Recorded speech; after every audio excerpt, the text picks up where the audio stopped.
Hi everyone. We have another question session lined up for you guys. Thanks for the for the questions that came in. We have a bit of a different question set that we are going to do now.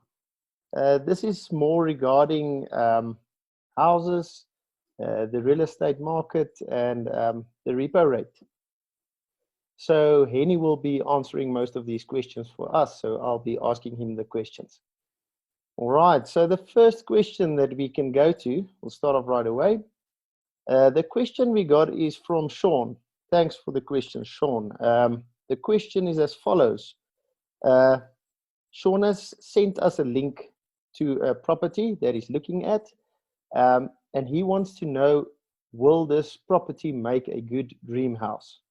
Hennie, can you maybe explain to us a bit more about a dream house and answer his question as well? Yeah, thank you.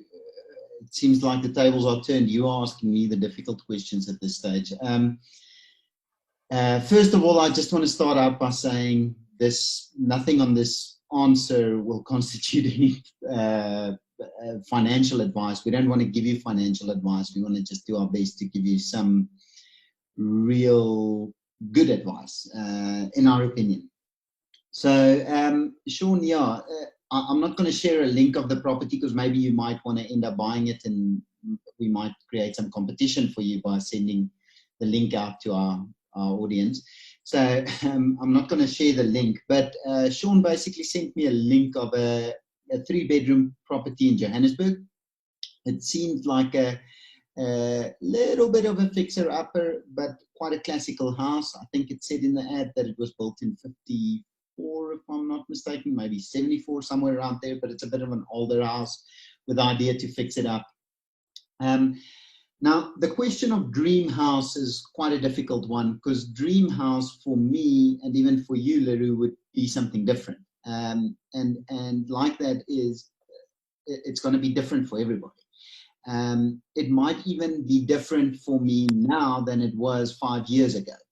And because of that, the question is not something I can answer for you. What I can, however, do is I can try to give you some guides and questions to ask yourself, which would hopefully guide you in the direction whether this is your dream house. I've looked at a few things. So yeah, like I said, the definition of a dream house is quite difficult. There's no real way to determine that. What we can ask, however, is what things is there about this house that we like? So what features do we like? What are non-negotiables? What are negotiables? What are deal breakers? What's not deal breakers? That's the type of questions we want to ask ourselves. So typically, the first most important thing is this house located in an area where you want to stay? So do you see yourself living in this house? We're not talking about investment property. We're talking about moving in with your family, that type of thing. So is this in an area where you want to stay? Is this around the coffee shops you want to be at? Is it around schools you want maybe close by for you and your family? Is it in an area close to your work? Is it far from your work? How's the commute from there? That type of questions are the type of things you need to ask yourself about the area. Once you've determined that it is an area you like, you also want to look into what is forecasted for the area. Will it become highly dense with with multiple units? Is that a problem for you if it is? A lot of times these gentrifications might end up with nice coffee shops popping up around the area. So the question is really, is this area an area you want to be in and stay in, and will it be an area you want to stay in for the next 10 years? I'm saying 10 years because in essence, you don't really want to buy property that you want to sell again in 2 years, especially if that's not the plan.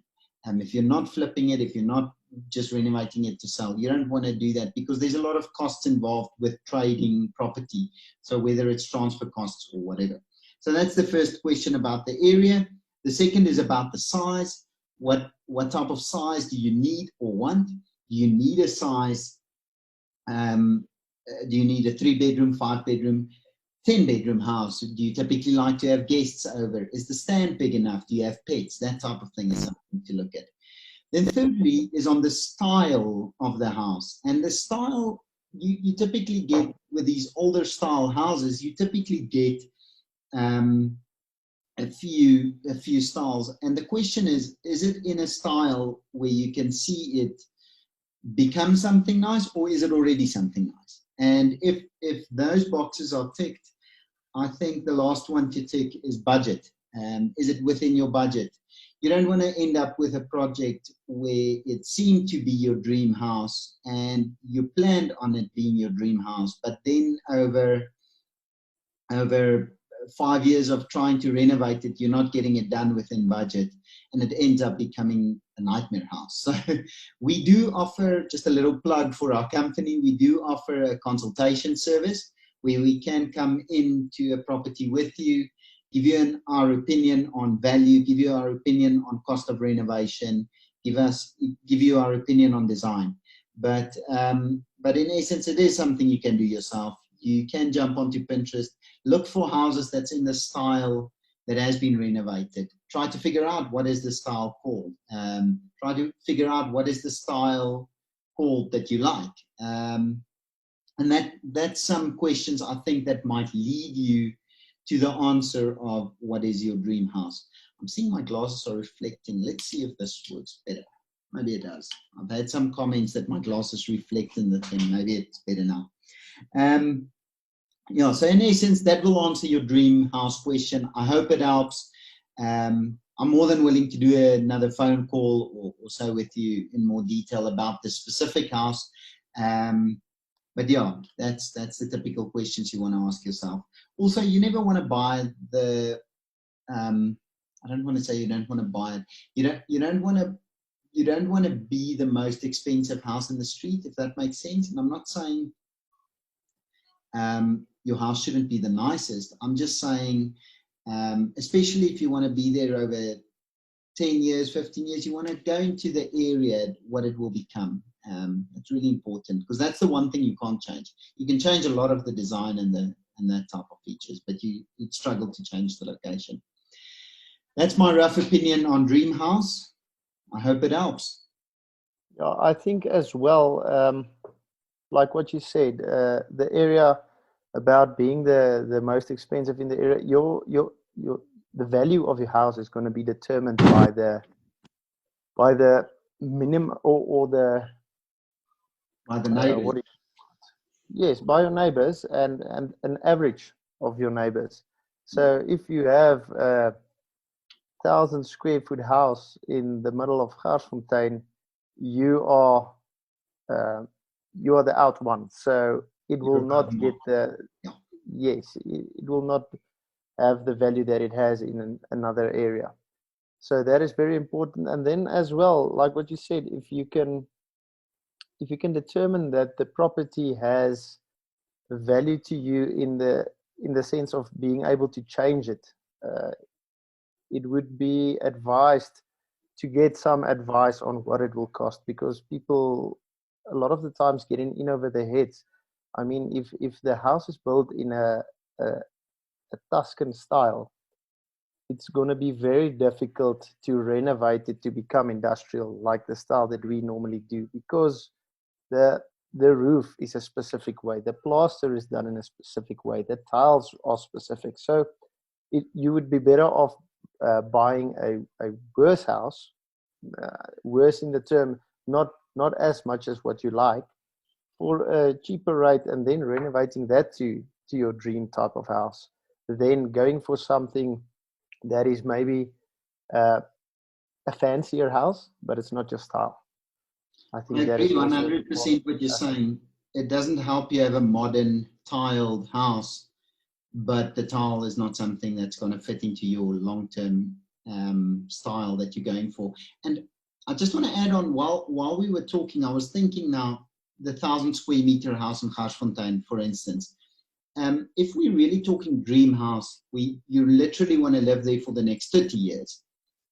For that sense, if it really fits all the other boxes, then it's not very much an economic decision. Then it might just, because in 30 years, your house is going to increase in value in any ways. So then maybe in that sense, the 1,000 square meter house in Garsfontein might not be the bad bet. And that's just my thoughts while we were speaking. I think I've actually changed my mind a bit on this now. Yeah, that is correct. But maybe Garsfontein isn't the best area to depend it on, because It's located, it is a good area. Yeah. Location is great, and it is coming up and becoming a better area.